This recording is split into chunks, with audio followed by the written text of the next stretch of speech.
Celui qui n'aime pas n'a pas connu Dieu, car Dieu est amour. 1 Jean 4,8. Voici l'un des plus grands faits divins dans lesquels notre foi puisse s'enraciner. Parfois, il nous semble que Dieu nous a oubliés, que son châtiment est trop sévère, qu'il ne veut plus ni nous voir, ni nous entendre. Il peut même sembler qu'il est absolument différent au fardeau que nous portons ou à la douleur que nous endurons. Chers amis, frères et sœurs en Christ bien-aimés, auditeurs et auditrices, il ne peut en être ainsi, car Dieu est amour. Et l'amour de Dieu rayonne toujours, comme rayonne le soleil, que vous le sentiez ou non. Une Chinoise vint me voir pour me demander comment elle pourrait gagner à Christ sa mère bouddhiste convaincue, pour laquelle elle prie depuis des années, et dont le cœur semblait s'endurcir de plus en plus.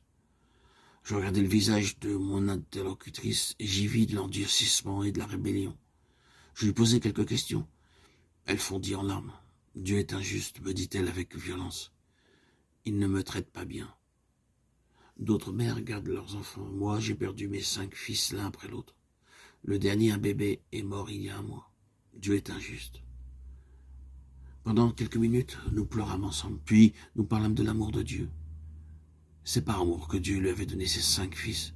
N'était-ce pas aussi par amour qu'il les lui avait repris?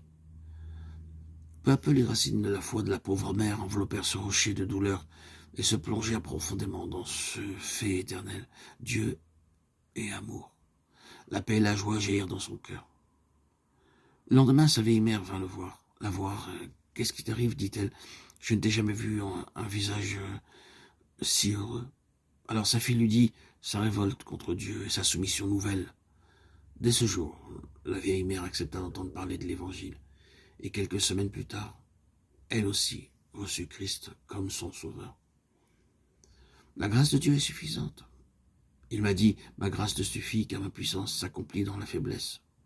Je me glorifierai donc bien plus volontiers de mes faiblesses, afin que la puissance de Dieu repose sur moi. 2 Corinthiens 12, 9. Dieu n'a jamais promis que le chrétien échapperait aux tentations et aux épreuves de la vie, mais il a promis qu'avec la tentation, il préparerait le moyen d'en sortir, et qu'avec l'épreuve, il enverrait la force de la soutenir. Plus grande est notre faiblesse, plus manifeste est sa puissance. Pensez aux rochers qui ont encombré la vie de Paul. Il fut battu, lapidé, il fit naufrage et souffrit les périls de la persécution. Mais sa foi, après avoir paralysé l'action de ses épreuves, s'enracine plus profondément dans l'amour. La grâce et la puissance de Dieu, et par là même, il atteignit une haute stature spirituelle. Ce que le Christ glorifié fit pour Paul, il est prêt à le faire pour vous et pour moi, frères et sœurs en Christ, bien-aimés, auditeurs et auditrices.